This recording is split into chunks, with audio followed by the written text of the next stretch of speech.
J'ai dit récemment sur les réseaux sociaux que les chalets sont un fléau. Et puis, ça a causé un tollé. Il y a eu beaucoup de commentaires et j'ai reçu même des courriels de gens euh, pas d'accord avec ma position. Sauf que, comme les réseaux sociaux ne sont pas vraiment un endroit pour avoir des discussions nuancées, j'ai décidé que j'allais en faire une vidéo pour étaler mon point, qui n'est pas spécifiquement sur le fait que les chalets sont mauvais pour la santé. C'est pas exactement ça que je peux te dire.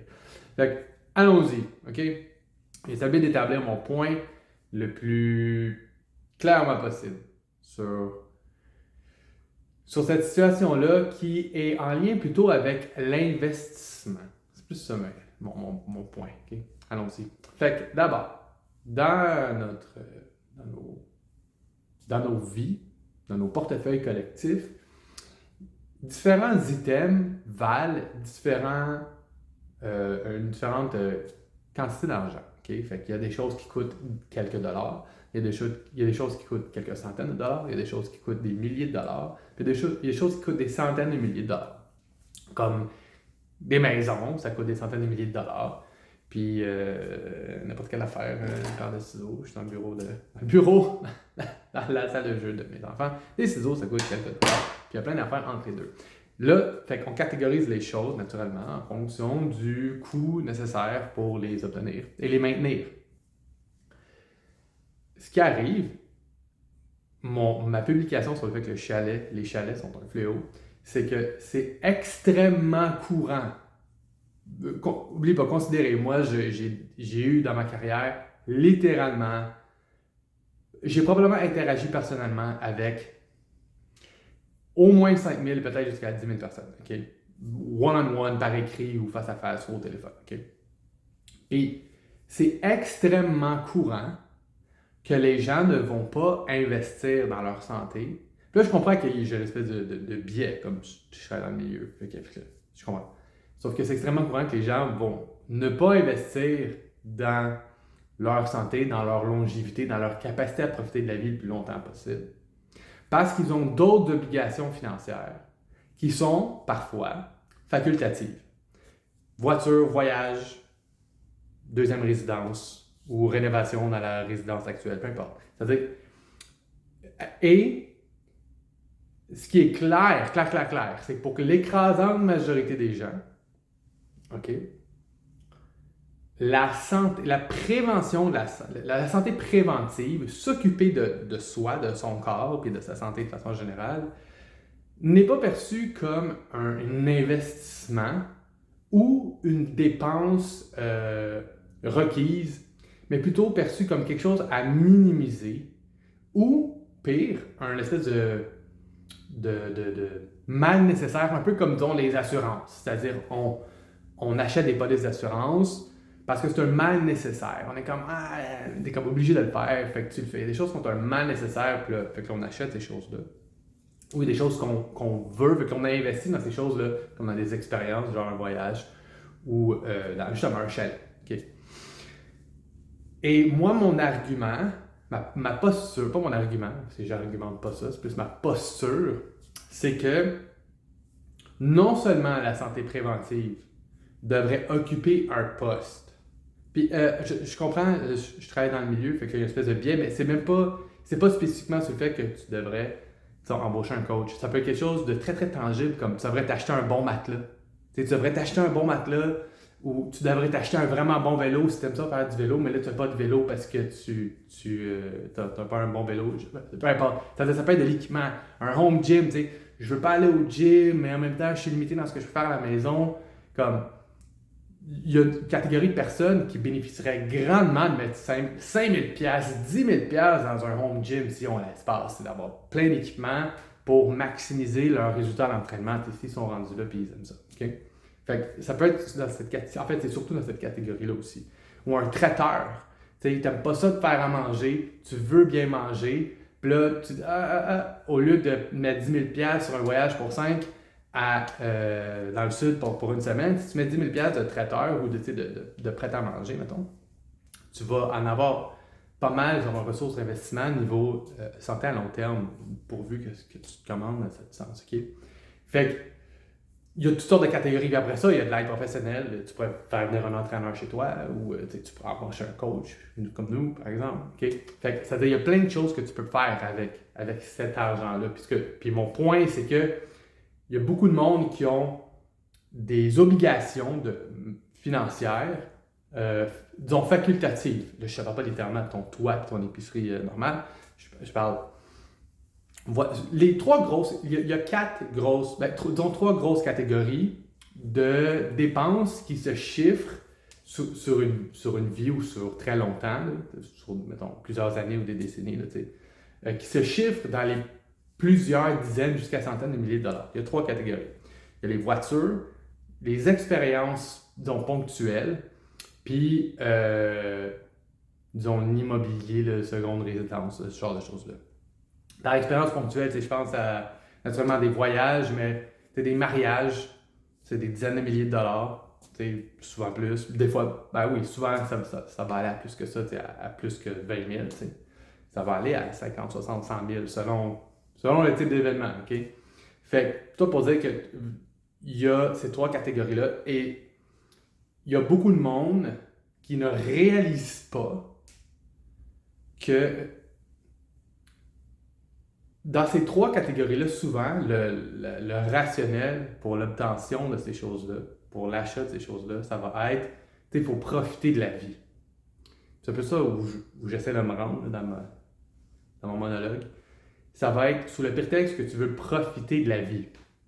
Ce que les gens ne se rendent pas compte, c'est que si tu n'investis pas d'abord et avant tout l'attention, l'énergie mentale, dans ta santé, quand c'est le temps, tu vas moins profiter de la vie que tu en profiterais par ailleurs.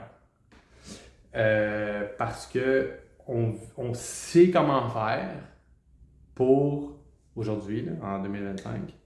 On sait comment faire pour que avoir 80 ans, ça ait l'air de quelqu'un qui en avait 55 dans les années, relativement récemment, là, comme les années 90. On sait quoi faire pour être en excellent état. Puis sur le fond, ça prend pas de l'argent. Fondamentalement, c'est fais de la muscu, occupe-toi, entraîne-toi, fais de la muscu avec du cardio, puis entraîne-toi, sois actif, puis mange bien. Sur le fond, c'est pas tant que tu as besoin d'argent pour le faire, c'est pas ça le point. Le point, c'est que, puis dors, évidemment, dors. Sur le fond, tu n'as pas besoin d'argent pour faire ces choses-là. Sauf que c'est que si tu te permets de te dire, bon, ben, il y a ces trois catégories-là de choses dans lesquelles je peux mettre beaucoup d'argent pour profiter de la vie, ben, il y a en fait cette quatrième catégorie-là, en principe, que si tu... Je suis pas en train de dire, il faut que tu mettes... Je suis pas en train de dire, il faut que tu mettes 25 000 $ par année dans ta santé. C'est pas ça que je dis. Je suis en train de dire, si tu t'imagines de quoi ça pourrait avoir l'air pour toi, pour tes préférences, ton niveau, où est-ce que tu es rendu, ce que tu veux accomplir, c'est pour toi. Comme pour les trois autres postes de dépenses d'ailleurs. Si tu t'imagines, ça aurait l'air de quoi? Si je mets ma santé au même pied d'égalité que ma voiture ou mes vacances ou mes plans de retraite, de quoi ça a l'air? De quoi, si tu stretches ton imagination, de quoi ça a l'air, de comment je peux en bénéficier. Un bon exemple, là, c'est il y a beaucoup de monde qui dorment sur un vraiment mauvais matelas, puis ça nuit à leur sommeil. Big time. Ou juste, fait que ça peut être matelas, ça peut être, si pour toi cuisiner, c'est pas un problème. Mais si toi, tu as ça cuisiner, ça vaut-tu la peine d'avoir un cook à la maison qui va faire des plats, juste de t'imaginer, si je paye quelqu'un de me faire à manger, combien ça me coûterait pour me faire des bonnes affaires? Combien ça me coûterait? Ce genre de choses-là. Je veux pas aller au gym, mais en même temps, je reconnais que je veux pas aller au gym pas à cause des machines, à cause des gens qui sont dans le gym parce que je suis gêné, ou les horaires, ou c'est trop bondé quand j'y vais, peu importe. Peu importe la raison. J'aimerais ça aller au gym et je vais pas pour toutes sortes de raisons. De quoi ça aurait l'air si je m'achetais un home gym? Je m'équipais pour vrai là, à la maison. Si j'ai l'espace, on s'entend, OK? Fait que de juste stretcher, ou je manque, pour vrai, j'aime ça m'entraîner, mais j'arrive pas à le partir. De quoi ça a l'air si il y a quelqu'un qui vient chez moi 2 fois par semaine pour m'entraîner? Fait que c'est juste de t'imaginer S'il y avait ce quatrième poste de dépense-là, de catégorie qui est en haut de tes dépenses ordinaires et des mal nécessaires, et si c'est considéré comme un investissement en soi, de quoi ça a l'air pour toi? Puis de réaliser que si tu fais ces investissements-là, en temps, pas nécessairement d'argent, mais aussi, mais temps, argent, focus, si je m'investis là-dedans pour plus profiter de mes vacances, retraites et de mon quotidien, fondamentalement, de quoi ça a l'air? Puis la raison pour laquelle j'ai dit que les chalets sont pas fléaux, c'est parce que c'est très, comme j'ai dit au début, c'est très courant qu'il y a des gens, je l'ai entendu, sur 15, ça fait, j'ai 36 ans aujourd'hui, ça fait 15 ans que je suis dans le domaine. J'avais-tu 20? Ça fait 15 ou 16 ans que je suis dans le domaine. C'est très courant, là. Ah oui, ouais, mais je viens de m'acheter un nouveau char, fait que je peux pas, tu sais, d'attendre que je travaillais jadis, chez Énergie Cardio, tu sais. Ah ouais, mais là, mon nouveau char, blabla, fait que, tu sais, je pourrais juste venir une fois au lieu de 3 fois par semaine, de voir au gym ou au gym, peu importe. Ah, j'ai des rénaux à faire à telle place, ah, il se passe, tu sais, fait que d'avoir des gros engagements financiers, facultatifs, dans la mesure où tu pourrais juste ne pas faire ça, qui empêche la personne de s'investir dans quelque chose que devrait par ailleurs. Puis là, j'ai ciblé les chalets parce que c'est le plus gros. Et parce que démographiquement, là, ça semblait être controversé, alors que les gens qui ont des chalets sont statistiquement plus vieux que les gens qui n'ont pas de chalet.